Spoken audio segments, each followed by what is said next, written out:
Lagi natin sinasabi, God bless you, stay blessed. But how does one stay blessed? Paano nga ba talaga tayong mananatili na nasa path of blessing? At yan ang ating pag-aaral ngayon, stay blessed. Psalm 1, 1-6, ang walang kamatayang Psalm chapter 1, isa sa mga paboritong chapters in the whole Bible. Blessed is the one who does not walk in step with the wicked, or stand in the way that sinners take, or sit in the company of mockers, but whose delight is in the law of the Lord, and who meditates on his law day and night. That person is like a tree planted by streams of water, which yields its fruit in season, and whose leaf does not wither. Whatever they do prospers. Not so the wicked. They are like chaff that the wind blows away. Therefore the wicked will not stand in the judgment, nor sinners in the assembly of the righteous. For the Lord watches over the way of the righteous, but the way of the wicked leads to destruction. Words pregnant with meaning, hitik na hitik, punong-puno ng mga karunungan, kaalaman, yan ang mga kagalingan pag nagbabasa ka ng mga sinaunang mga compositions. Because it takes a lifetime para makaproduce ka ng mga latik ng karunungan. Napakaraming niyog na kailangang kudkurin, gatain at lutuin para makagawa ng konting latik. Ganyan din yung mga kasabihan ng matatanda, lalong-lalo itong wisdom books sa Bible. Isa-isahin natin at hanapan ng leksyon sa buhay natin itong Psalm chapter 1, bukod dun sa mga dati na nating nalaman at dating natanto.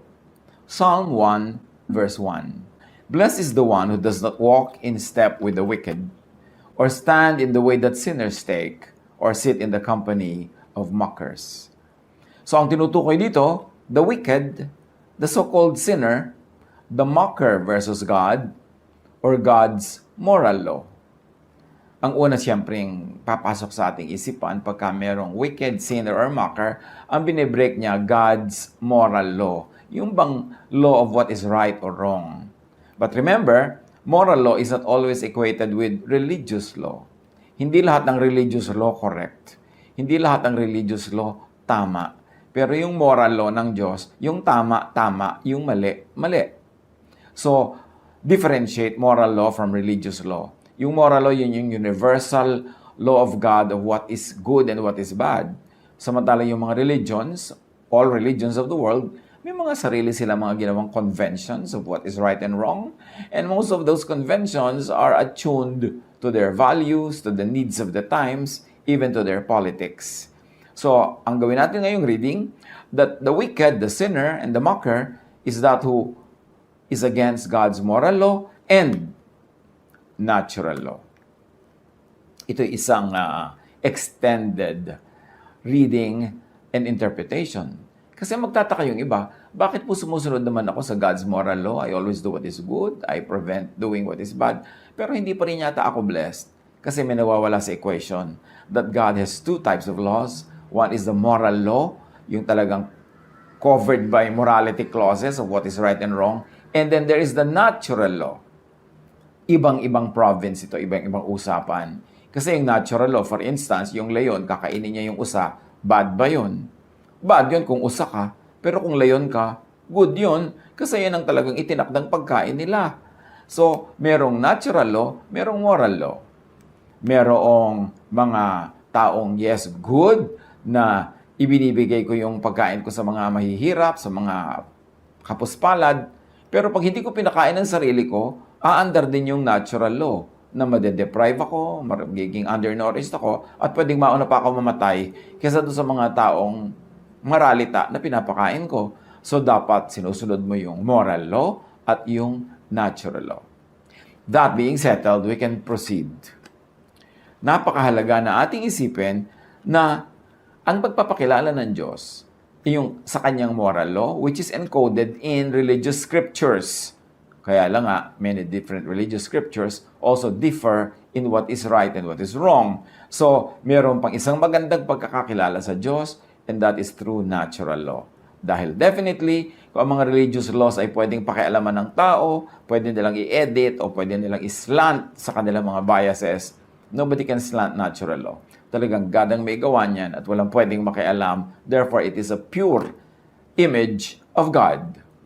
Romans 1:20, "For since the creation of the world, God's invisible qualities, His eternal power and divine nature had been clearly seen, being understood from what has been made, so that people are without excuse."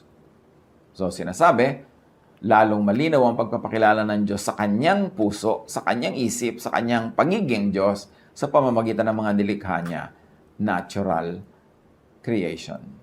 Therefore, God could be known through natural law. At kung i-apply natin ito sa Psalm chapter 1, verse 1, "Blessed is the one who does not break. Blessed is the one who respects and obeys God's universal and moral law and natural law."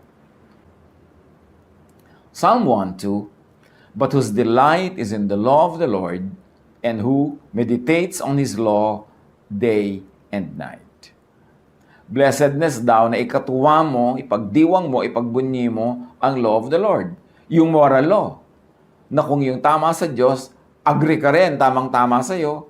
Yung ayaw ng Diyos, ayaw mo rin, blessed ka. Kasi nakikipagtunggali ka na yung ayaw ng Diyos ang gusto mo at yung gusto ng Diyos ayaw mo, paano ka mabe-bless nun?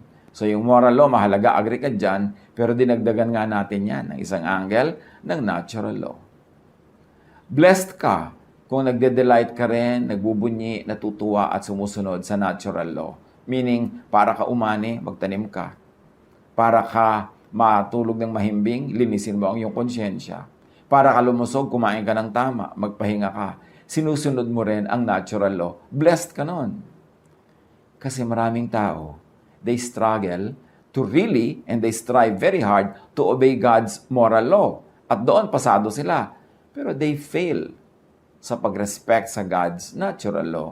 Kaya nagkakasakit pa rin sila, nalulugi pa rin sa negosyo, nasusunugan, kung ano na nangyayari, kasi meron pang natural law. Hindi mo nang pwedeng i-override yung natural law by just obeying the moral law. Kailangan sabay. Ang pag-override mo sa natural law, miracle yon. At hindi law yung miracle. Siya ay exception, hindi siya yung rule. Now, blessed is the one who meditates on and think deeply about. Blessed is the one who delight on and agree with and celebrate God's moral and natural law. Hindi sapat maging religyoso, kailangan din practical. Hindi sapat na napakataas ng grade mo sa morality tas bagsak ka sa physical sciences. Kasi magkakaroon din yan ng repercussion sa iyong buhay, makaka-apekto sa iyong blessedness. Psalm 1:3, "That person is like a tree planted by streams of water." Yun daw taong nagre-respect sa God's moral and natural law, "which yields its fruit in season, and whose leaf does not wither. Whatever they do prospers." Pagka sumusunod ka sa God's moral law of what is right and wrong, what is good and bad, ino-observe mo yan. At pagkatapos sumusunod ka sa natural law, nagtatanim ka sa tamang panahon, ginagawa mo yung dapat, iniingatan mo yung sarili mo na hindi ka mahulog dahil may law of gravity, yan, para ka daw punong nakatanim sa tabi ng batis. Ano man ang mangyari, nakasawsaw ang iyong ugat sa tubig, napapainom ang halaman, mamumunga, laging sariwa ang mga dahon, at ito ang blessedness. Huwag kang lalayo sa streams of water. Yung streams of water na yon, moral water and physical water. Yung natural water and spiritual water. Pareho mo dapat magkasabay na ino-observe ang mga bagay na yan para patuloy tayong maging blessed. People who understand, appreciate, obey, and enjoy obeying God's moral and natural laws become and remain prosperous. Psalm 1 verse 4, "Not so the wicked. They are like chaff that the wind blows away." So sino yung wicked dito? Yung disobedient to God's moral law, at idagdag natin, those who are disobedient to God's natural law. It's a form of wickedness to disobey natural law because God is also the author of moral and natural law. Pareho lang dapat yan iginagalang. So pagka the wicked ka, para kang para kang balat ng palay na walang laman, magaan, nililipad-lipad ng hangin kahit saan na lang dalhin. Walang direksyon, walang bigat, walang timbang, walang halaga. The wicked have no roots or anchor or stability. The wicked have no directed growth to fruitfulness, and they have no sure path to prosperity. And remember, this is not only the wicked in moral terms, but also the wicked in terms of not obeying, not respecting natural law. Hindi sapat na relihiyoso ka, hindi sapat na spiritual na moral ka, kailangan din nakasubmit ka to physical laws, to the natural law of creation. Psalm 1, 5-6. Therefore the wicked will not stand in the judgment, nor sinners in the assembly of the righteous. For the Lord watches over the way of the righteous, but the way of the wicked leads to destruction. Non-adherence, disobedience to God's moral and natural laws have automatic consequences. At yan ang dagdag na angle sa pag-aaral natin ngayon ng Psalm chapter 1 na hindi lang yung sa moral kundi sa natural and physical din sa pagsunod sa mga batas ng Diyos, nandun ang blessedness. Galatians 6:7, if you think you can fool God, you're only fooling yourselves. You will harvest what you plant. And apply this spiritually, apply this physically, practically. Kailangan, kung ano yung gusto mong anihin, yun ang itatanim. Ano gusto mong umani ng peace of mind? Anong itatanim mo sa iyong brain, sa iyong utak? The peaceful thoughts. Kailangan naman magkaroon ka ng peaceful sleep. Ang itinanim mo dyan, puro bad news, lalo fake news, lalo yung mga hysterically bad news. Paano ka magkaka-peace? Gusto mo ng peace in the Lord. Nangako na nga siya na, I will never leave you, I will never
forsake you.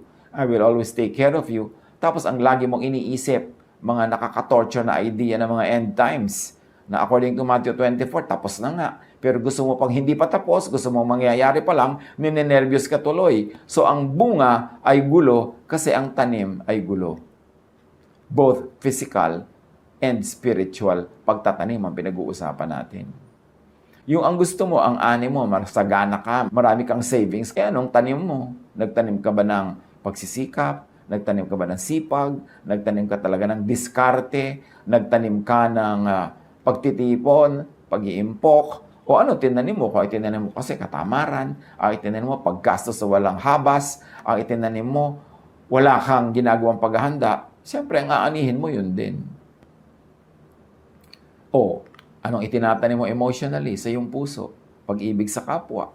O di ang aanihin mo rin pag-ibig. Kung hindi ka man ibigin ng taong exactly na inibig mo, may ibang iibig sa iyo. Kasi ang itinanim, aanihin. Pero kung wala ka namang itinatanim, tapos aasahan mo, aani ka nun. Paano mangyayari yon? That's why blessed is the man who walks not in the counsel of the wicked. At yung wickedness na yon, kahit spiritual, kahit scientific, merong scientific wickedness yung hindi mo nire-respect ang law of science, hindi ka kumakain ng tama, hindi ka natutulog ng husto, tapos gusto mo malusog ka. He cannot be blessed that way. You have to do it spiritually and physically.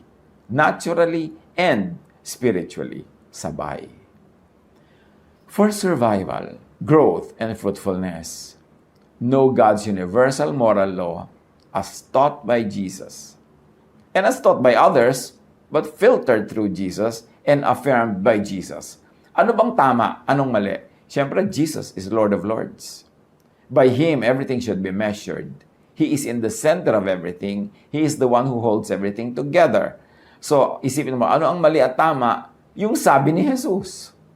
Kasi siya ang Lord of Lords. Siya ang nabuhay na muli. Siya ang ating Savior.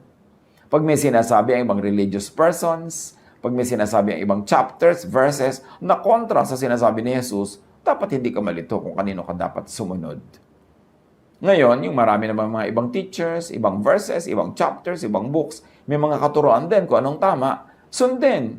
Basta pumapasa sa Jesus filter. Basta nag-a-agree sa katuroan ni Jesus. Pag may disagreement, dapat alam mo kung kanino ka loyal, kay Jesus. Siya naman ang namatay para sa atin. Siya naman ang nabuhay na muli. Siya naman ngayon ang ating eternal friend and Savior. So, kanino ka dapat maging loyal? Wala dapat confusion. Marami rin naman mga teachings kahit ng mga ibang religions na pag pinadaan mo kay Jesus pasado, o di pwedeng i-apply kasi dadaan sa Jesus filter. Pero marami rin ang mga Christian church teachings pag pinadaan mo talaga kay Jesus, maraming hindi papasa. Kasi malupit, kasi unkind, unloving. So, si Jesus pa rin ang dapat nating sundin kung gusto nating talagang mabless. Know and obey God's natural law as well. Huwag natin pagkontrahin yung God's spiritual laws at saka yung God's natural laws. Kasi God lang ang parehong author niyan. Siya lang mag-isa, wala nang iba, so kailangan nating sundin pareho. Keep space for occasional time and chance din naman.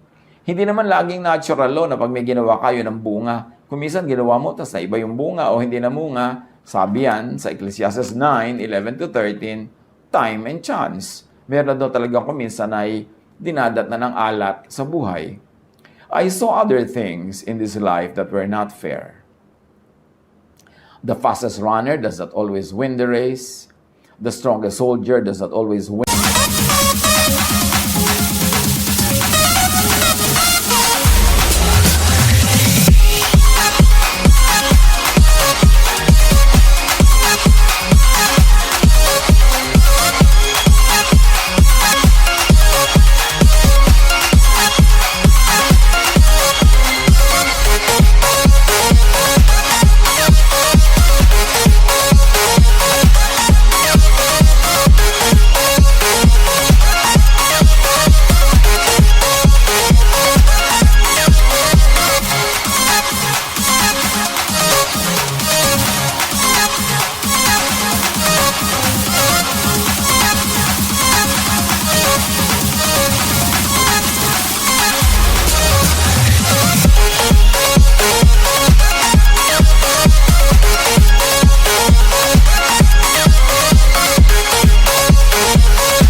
The battle.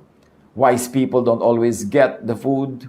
Smart people don't always get the wealth. Educated people don't always get the praise they deserve. When the time comes, bad things can happen to anyone. Sabi ng ibang verses, time and chance happens to all. At sabi ng iba pang mas direct na verses, sometimes people go through bad luck. Or bad luck can happen sometimes.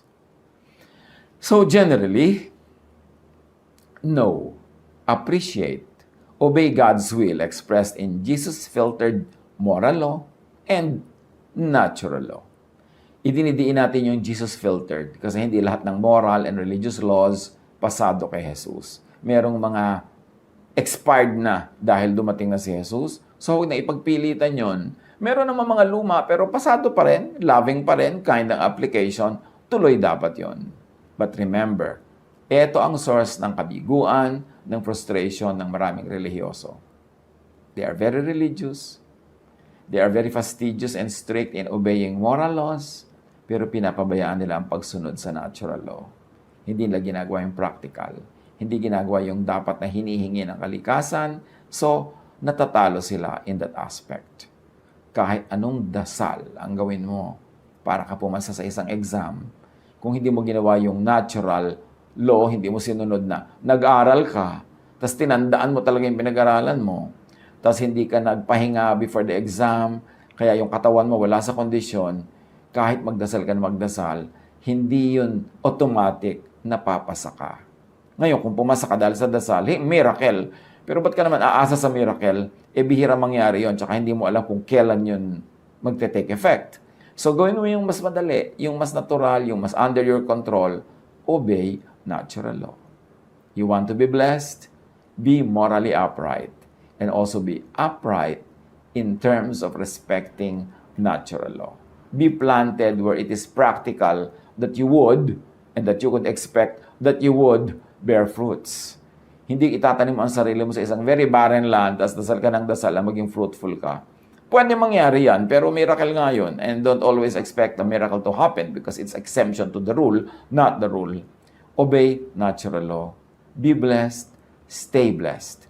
Hanapan ng mga personal application nito sa buhay na pang-araw-araw. God bless us all.